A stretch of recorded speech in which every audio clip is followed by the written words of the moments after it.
जंगे तबूक का मौका है। हुजूर सल्लल्लाहु तआला अलैहि वसल्लम ऐलान फरमा रहे हैं, है कोई जो अपने माल से इस राहे खुदा में खर्च करे, जिहाद फी सबीलिल्लाह के लिए जा रहे, माल की बहुत ज्यादा कमी है, कोई अपना माल देगा। हजरत उस्मान गनी रज़ियल्लाहु ताला अन्हु उस वक्त खड़े हुए और कहा, या रसूल अल्लाह सल्लल्लाहु अलैहि वसल्लम, मेरी तरफ से 1000 ऊंट, उसके साथ साजो सामान भी और 1000 दिरहम भी।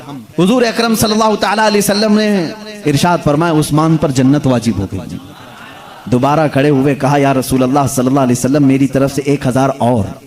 अल्लाह के नबी सल्लल्लाहु अलैहि वसल्लम ने फरमाया, अब इसके बाद कोई भी अमल उस्मान को जन्नत से जाने से रोक नहीं सकता। हज़रत उस्मान गनी ने कहा, या रसूल अल्लाह, मेरी तरफ से 1000 और।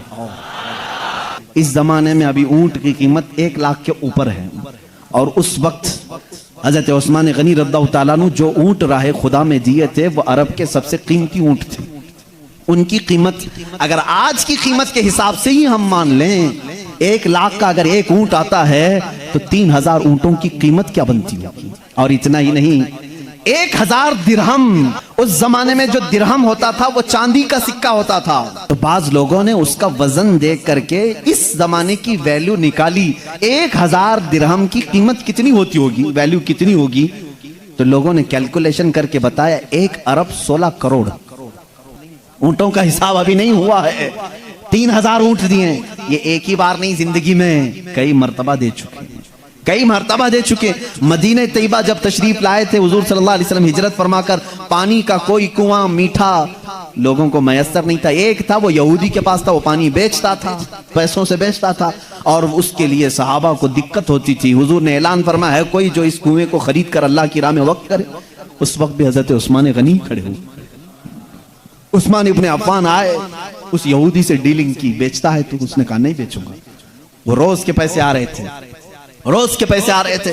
हजरत उस्मान गनी रज़ियल्लाहु ताला अन्हु ने उसके साथ शिराकतदारी की, पार्टनरशिप में। कहा ऐसा है, मैं भी इन्वेस्ट करता हूं इसमें, एक दिन तू बेच, एक दिन मैं बेचूंगा। तो उसने कहा ठीक है। एक रिवायत में 12000 दिरहम है, एक रिवायत में 35000 दिरहम। 35000 दिरहम देकर सिर्फ पार्टनरशिप ली उस कुएं की, कि एक दिन यहूदी बेचेगा पानी, एक दिन हजरत उस्मान। लेकिन उसके साथ डीलिंग होने के बाद हजरत उस्मान गनी ने अपनी बारी के दिन ऐलान कर दिया, पूरे मदीने वाले जिसे जितना पानी चाहे ले जा सकता, फ्री में, कोई चार्ज नहीं, फ्री में लेकर के। दूसरे दिन यहूदी मक्खियां मारता बैठता था, कौन आएगा पानी खरीदने, कौन आएगा। पहले दिन मुफ्त में मिल रहा है, दूसरे दिन पैसा देकर कौन लेगा। नहीं आते, कोई नहीं आते थे। उसने देख लिया कि इसने मेरे साथ बहुत बड़ी डीलिंग कर ली, बहुत बड़ी डीलिंग कर ली।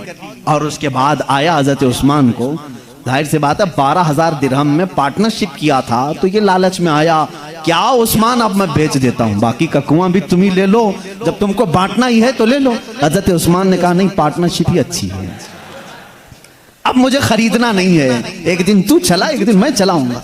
बात यहां तक आई कि हुजूर अकरम सल्लल्लाहु अलैहि वसल्लम ने उसका हल फरमाया, हम पूरा कुआं खरीद लिया। खरीद करके मालिक बने नहीं रहे, हुजूर अकरम सल्लल्लाहु अलैहि वसल्लम की बारगाह में आए और कहा, या रसूल अल्लाह सल्लल्लाहु अलैहि वसल्लम, मैं इसकी मिल्कियत से दस्तबरदार होता हूं, आपको गवाह बना करके इसको हमेशा के लिए अल्लाह के लिए वक्फ करता हूं। उस कुएं को वक्फ किया बीरे रोमा, और वो कुआं आज भी मदीने में मौजूद है। आज भी मीठे पानी का वो कुआं, उसी बगीचे में हम जाते हैं, अल्हम्दुलिल्लाह मिलाद रसूल भी करते हैं। बीरे उस्मान के नाम से मदीने में पूरा मोहल्ला है, पूरा मोहल्ला है, वो कुआं आज भी मौजूद है और पानी वैसा ही है, इसलिए कि इसमें उस्मान गनी का इखलास मौजूद है। हज़रत उस्मान गनी रज़ियल्लाहु ताला अन्हु खिलाफत सिद्दीक़ अकबर के ज़माने में मदीने वालों पर कहत पड़ गया, माल नहीं था, दुकानों में माल नहीं, मार्केट में माल नहीं। अचानक मुल्क के शाम से एक काफिला आया। यहूदी क्या करते थे, कुछ मुनाफिक क्या करते थे, माल बाहर जाकर के खरीद लेते थे और मुसलमानों को डबल टिबल ना, यानी पैसों में बेचते थे। आज भी जैसे कुछ लोग करते हैं, यह हराम है। कहत के दिनों में शक्कर को अंदर कर दिया, चावल को दबा करके रख दिया, एहतिकार, यह हराम है। जब सब दुकानों में से माल खत्म हो जाए तो 50 रुपए की चीज 500 रुपए में बेचने के लिए निकाल रहा, ये इस तरह से लोगों के साथ इस्तेहसाल करना हराम है। हज़रत अबू बकर के ज़माने में ऐसा हुआ कि माल ख़त्म हो गया था, काफिला तिजारत का आया, तो जो पैसे वाले लोग थे वो सुबह सुबह काफिले के पास गए माल खरीदने के लिए। देखा कि रात के वक्त ही कोई ताजिर पूरे माल को खरीद कर जा चुका था वो बड़े परेशान हुए, मुल्क शाम वालों से पूछे काफिला आया, सुबह भी नहीं हुई, किसके हाथ में तुमने बेच दिया? कहा कल रात उस्मान गनी आए थे, सब खरीद के ले जा चुके। पूरी तिजारत का काफिला लेकर के गए। ये सारे मालदार आए दौड़े दौड़े कि उस्मान से डीलिंग कर लेंगे, यकीनन वो भी नफा के लिए किए होंगे, बड़े ताजिर आदमी। सुबह आए, हजरत उस्मान गनी के दौलत कदे पर हजरत उस्मान गनी रज़ियल्लाहु ताला अन्हु तशरीफ लाए।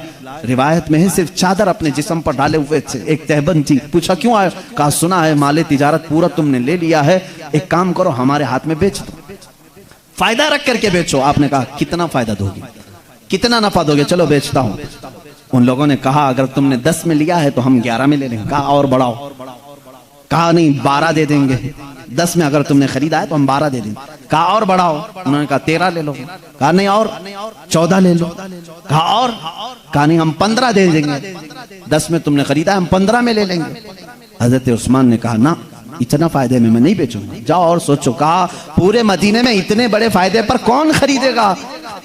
तो हजरत उस्मान के बाद वो आए थोड़ी देर के बाद डबल में खरीदने के लिए। 10 में लिए हो 20 में दे दो, लाख में खरीदे होंगे 2 लाख में हमको दे देना। हजरत उस्मान ने कहा और बढ़ाओ, मुझे और नफा चाहिए, मैं इतने में नहीं बेचूंगा, और नफा, इतना बड़ा मैं इन्वेस्ट किया हूं तो और चाहिए। वो सारे घबरा गए, उस्मान कैसा ताजिर है, इतना बड़ा नफा। हजरत उस्मान कहने लगे तुम मुझसे इतने बड़े फायदे में खरीद रहे हो, इतना नफा देकर खरीद रहे हो, करोगे क्या? उन्हीं मुसलमानों के हाथ में बेचोगे ना मदीने में जाकर के। कहा हजरत उस्मान गनी ने जाओ और सोच करके आओ, कल आना, मुझे ये डबल भी नहीं और ज्यादा बढ़ करके चाहिए। एक रिवायत में उन्होंने 5 गुना तक बढ़ा दिया। हजरत उस्मान बेचने को मना की। दूसरे दिन हजरत उस्मान गनी रज़ियल्लाहु ताला अन्हु मस्जिद नबवी सुबह आए हैं। हजरत अबू बकर सिद्दीक रज़ियल्लाहु ताला अन्हु खलीफा थे। ऐलान किया ऐ सिद्दीक अकबर, तिजारत के माल में गल्ला, अनाज, सारी जरूरत की चीजें हैं, आप मस्जिद नबवी से ऐलान कर दें, मदीने में जिसको जरूरत है सब वो लेकर के जा सकता है, सब लेकर के जाएं। शाम तक वो पूरा माले तिजारत मदीने वालों में बंटकर खत्म भी हो चुका, खत्म भी हो चुका। मैंने तो आपको बताया था 1000 दिरहम का, है ना, जंगे तबूक में 1000 दिरहम दान किए थे ना। ये जो माल उन्होंने खरीदा था वो तकरीबन 70,000 दिरहम का था, 70,000 दिरहम का माल खरीदा था, तकसीम कर दिया। अब वो परेशान मुनाफिकीन आए, वो यहूदी ताजिर, उस्मान बेचा है, हमने सुना है कि तुम। कहा हाँ बेचा है। कितने फायदे में? हम तो डबल दे रहे थे, ट्रिपल दे रहे थे, 5 गुना ज्यादा करके हम दे रहे थे। कितने में बेचा है? कहा तुम सबकी हैसियत ही नहीं थी मेरे माल के खरीदने की। कहा इससे बढ़कर के कौन तुमसे खरीदेगा? कहा मेरा अल्लाह खरीदेगा, मेरा रब खरीदेगा। कहा यह भी क्या बात हुई? कहा है जालिमो, तुम मेरे माल का डबल ट्रिपल और 4-5 गुना देने की बात कर रहे थे, जबकि मेरा मौला मुझे 70 गुना ज्यादा देकर खरीदा है। मैंने रब्बे जुल जलाल के दस्ते कुदरत में मेरा पूरा माल 70 गुना ज्यादा फायदे में बेचाया है। हिम्मत तो बताओ मेरे माल को 70 गुना खरीदने की। कौन है दुनिया में जो इतना यकीन रखता हो? क्योंकि मेरा मौला फरमाता है जिसने अल्लाह की राह में 1 दिया, बदले में मौला उसे 70 गुना बढ़ा करके देगा, दुनिया में भी देगा और आखिरत में भी देगा। उस उस्मान गनी की सखावत सदा कायम रहेगी। आखिरी बात आपकी जिंदगी की ये बताता हूँ मेरे अजीजों, वो माल खत्म होता था कि नहीं होता था? जो सब में बंटता था, कभी फिक्र क्यों नहीं उन्होंने किया? यहाँ 3000 दिरहम दे दिया जंग में, वहां 35,000 कुएं में खर्चा कर दिया, यहाँ 70,000 खुरबा में बांट दिया। अल्लाह अल्लाह, माल था भी कितना ही, कितना था आपके पास? कहां उनको ये फर्क था कि नहीं कि खत्म होगा कि नहीं होगा? उसी उस्मान गनी के पास कई लोग आते थे जिनके निकाह नहीं हो रहे होते, शादियां नहीं हो रही होती, उनके घरों के मालो असबाब भी हजरत उस्मान गनी देते थे। लेकिन हैरत की बात मैं आपको बताऊं, इस जमाने को बीते हुए कितने साल गुजरे हैं? इस जमाने को गुजरे हुए 14 सदियां हो गई, 1400 साल हो गए, लेकिन आज भी मदीने तैयबा की म्यूनिसिपालिटी का खर्चा हजरत उस्मान गनी के माल से होता। आज भी उनका बैंक बैलेंस आज भी मौजूद है, उनके नाम से आज भी फंड बाकी है। ये कभी खत्म ना होगा, इसलिए कि मेरे मौला ने उनको वादा फरमाया।